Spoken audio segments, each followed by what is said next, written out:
how to overcome fear of water. And that has been done by William Douglas. A beautiful story, very inspirational story. And now I'm going to tell you. आज अपना प्यार दिखाना चाहते हो तो like के button को एक सेकंड टैप कर देना, ऐसे टैप करके लग देना. It tells about the fear of water and how he conquered it. Writer बताता है कैसे fear of water को conquer करता है. Conquer मतलब जीत हासिल करता है. When he was 3 or 4 years old, जब राइटर 3 या 4 साल का रहा होगा, छोटा सा. राइटर कौन है यहाँ? जरा कमेंट में एक बार सब बताना. Who is the writer here? Who is the writer here? कौन है यहाँ पे राइटर? कौन है यहाँ पे राइटर?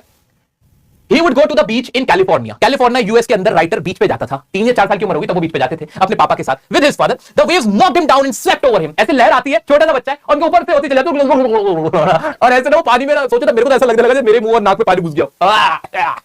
ऐसे पानी ऊपर गिर गया. हाँ.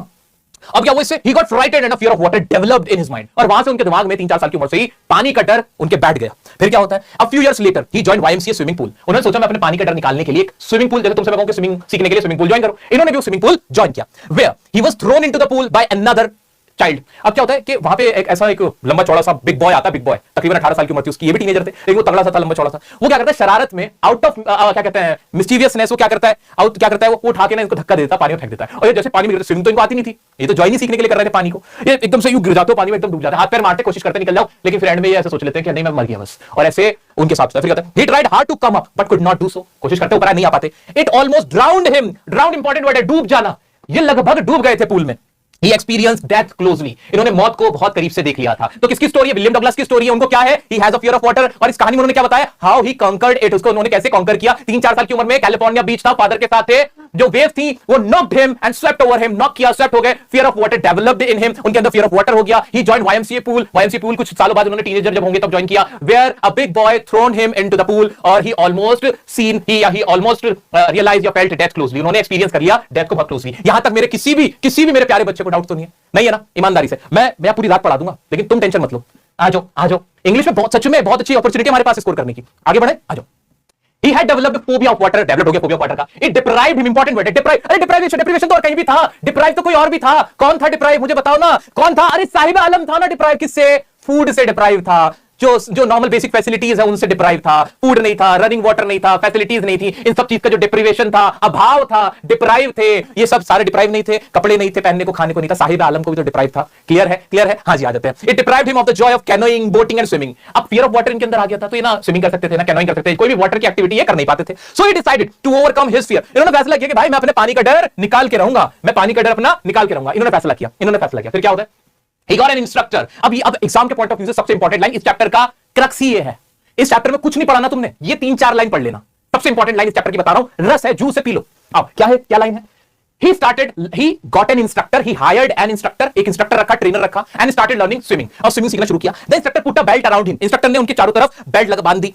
And a rope attached to it. उससे एक रोप को बांध दिया और खुद पकड़ के बैठ गया. He taught how to put his face under the water, inhale and exhale. उसने इनको सिखाया कैसे पानी के अंदर अपना मुंह लेके जाते हैं, कैसे सांस लेनी है, इनहेल कैसे करना, सांस छोड़नी कैसी है, एक्सहेल कैसे करना है. उन्होंने सांस लेना पानी के अंदर उसको सिखाया, तो और पानी के अंदर मुंह डालना भी सिखाया. तो क्या सिखाया? How to inhale and exhale. इतना क्लियर है? The author repeated the exercise hundreds of times. Author ने इस एक्सरसाइज को सैकड़ों बार रिपीट किया. He practice 5 days a week, 5 दिन एक हफ्ते में उन्होंने, एन आवर ईच डे, हर एक घंटा रोजाना, हफ्ते में 5 दिन उन्होंने इस चीज की प्रैक्टिस की.